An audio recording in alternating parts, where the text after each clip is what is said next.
Bismillahi walhamdulillah. La haula wa la quwata illa billah. Ashhadu an la ilaha illallah wa ashhadu anna Muhammadar Rasulullah. Ilahi anta ma'sudi wa ridoka matlubi. Sallallahu ala Muhammad sallallahu alaihi wasallam.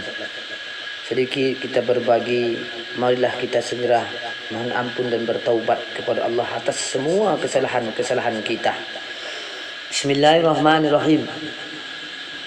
Faulaika yubaddilullah sayyiatihim hasanah.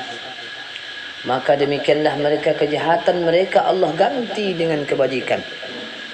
Al-Furqan ayat 70.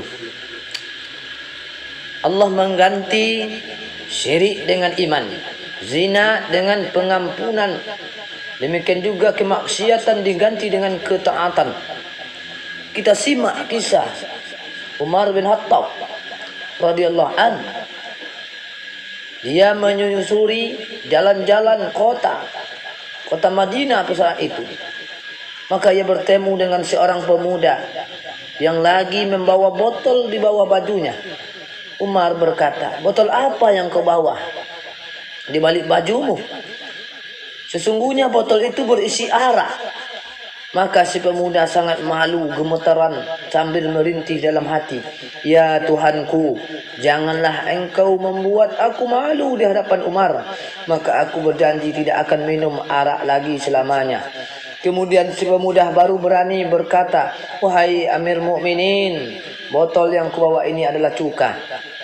Coba aku perlihat." Maka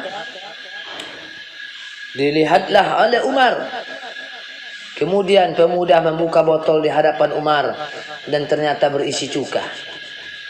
Pikir dan merenungkan, makhluk yang bertaubat hanya karena takut kepada makhluk lain, itu pun Allah merubah arak bisa berubah menjadi cuka.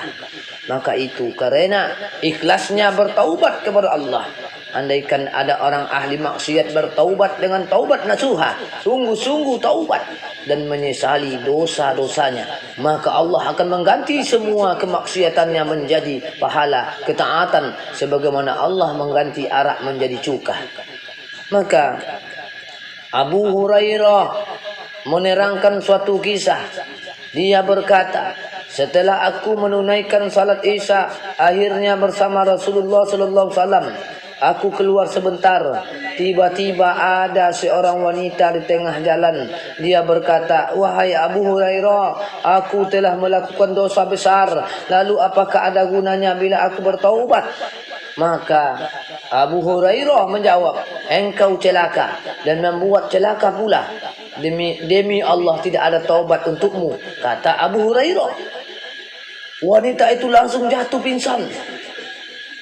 Dan aku pun pergi meninggalkan wanita itu," kata Hurairah, sambil berkata dalam hati, "Aku harus mengeluarkan fatwa padahal Rasulullah sallallahu alaihi wasallam masih di tengah-tengah kami." Aku pun kembali ke beliau, kepada Nabi sallallahu alaihi wasallam, menceritakan yang terjadi pada wanita tersebut.